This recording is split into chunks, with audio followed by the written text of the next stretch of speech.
Hey everyone, how are you all doing? This is Tana from Carving Like a Pro. When you can get low on your heel side and let your hand or hip naturally brush the snow, your riding instantly looks more professional and powerful. Last season I gave lessons to 95 riders and many of them wanted to learn how to do this. So I made this video to solve that problem. Let's take a look. Before we start, your stance settings completely change how you ride and what works for you. So let me show you my own setup. The tips I'm about to share are based on this stance. If you're riding, for example, duck stance or something like 30/0 degrees, your balance point and body position will differ slightly. Please keep that in mind. Let me first show you the kind of riding we're aiming for. Here's what it looks like. Like this, my left hand glides softly on the snow and my left hip brushes it lightly without losing speed. Pretty cool, right? Let's learn how to make it happen.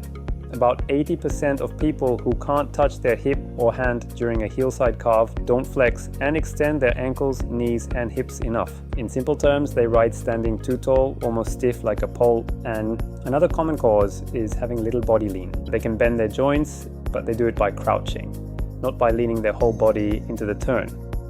So the two key points are flex and extend your joints properly. Lean your whole body into the turn. Let's look at one of the riders I coached. This is the most common pattern, insufficient joint flexion and extension. You can see their riding posture is too high and unstable. Personally, I also ride tall when I'm tired, but when the slope gets bumpy or when doing full carving, your posture naturally becomes lower.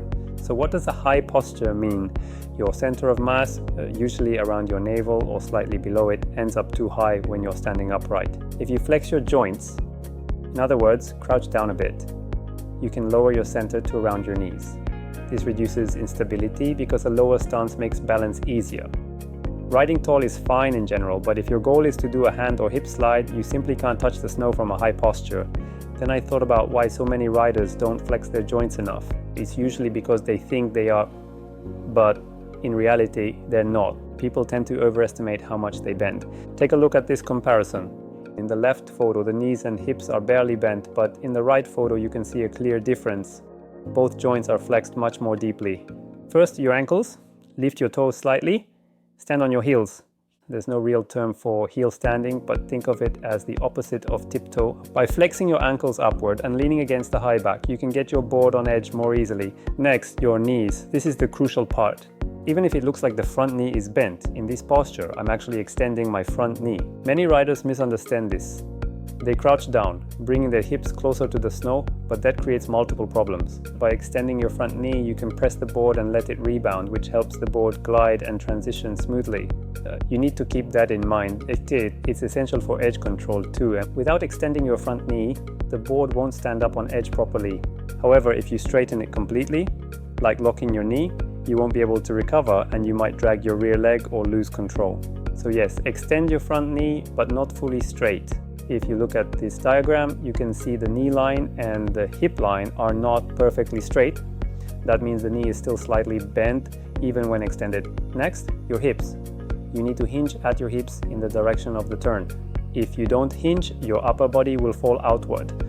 That can still work if the centrifugal force matches your position. But if you want to turn deeper or more toward the inside of the arc, you need to fold at your hips like this. Hinging at your hips means bringing your upper body closer to the board by bending forward at the hips, not by crouching. When you want to touch your hand or hip to the snow, your hips should always be closer to the snow than your knees. Otherwise, your hand or hip simply can't reach the surface. If you look at the left photo here, you'll notice that when the rider's hand can't touch the snow, their hips are actually farther from the snow than their knees. That's a key point. To touch your hand, your hips must be at least level with, or preferably lower than your knees relative to the snow. Let's take a look at the hand slide from the side. It looks like both of my legs are pretty bent, right?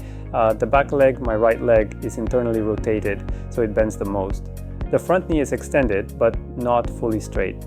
It is not like I am pushing it as hard as I can. Sometimes I do fully extend it, but not in this case, so I am extending the front knee, but not locking it out. My hips are hinged, forming a bit of a K shape. In the top left photo, it might look like I am standing quite upright, but that is just the angle. If you look from the side, you can clearly see that I am forming that K shape. By keeping that K shape and softly extending the front knee, I stop my center of mass from moving too far forward. Even though I feel like I am riding forward, which I call front riding, my actual center of mass stays over the back foot. I just feel that I am pressing and controlling everything with the front foot. That is why I call it front riding. If I pull my pelvis all the way back and lock out the front knee, that is what I call back riding.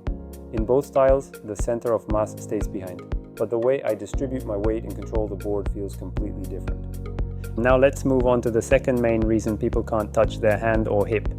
That's because they don't lean their body enough. Their body axis isn't tilted properly. So what do I mean by body axis? Like, in my view, it's the overall lean of the entire body. Imagine your whole body as a single line or pole. Like when that pole tilts, that's your body axis leaning. During this phase, both your knees and hips should be extended, forming a single line. When that line tilts towards the slope, that's what I call body lean. Your center of mass is roughly around your navel area. If you push your hips out toward the heel side, your center shifts that way. But that's not what I mean by body lean. Body lean means leaning your entire body toward the turn direction, not just shifting one part of it. Let's look at another rider I coached.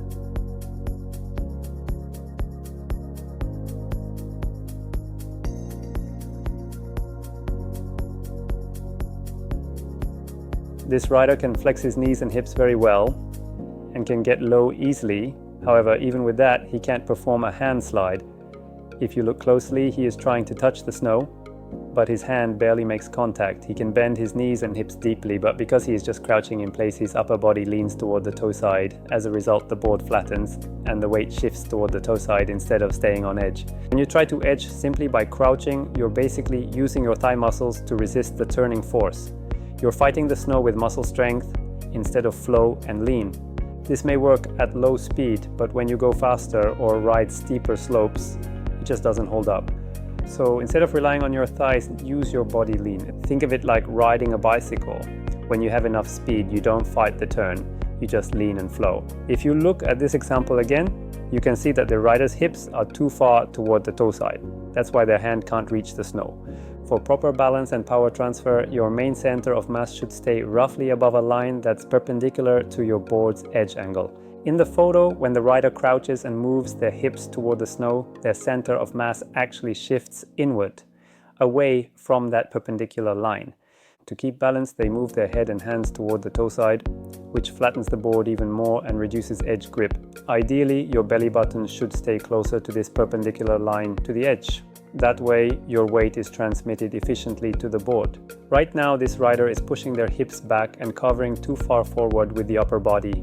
At this level of edge angle, they could actually keep their knees a bit more extended and simply lean more to maintain stability. Of course, when riding with a low stance or on rough snow, you'll naturally crouch more, that's fine. But it's important to focus on lean first, then flex. Look at the right photo. See how the rider extends the front knee and hinges at the hips, but still keeps the whole body leaning toward the turn? That's what you want. In the left photo, the hip bend itself looks similar, but the overall lean is smaller. That's the difference.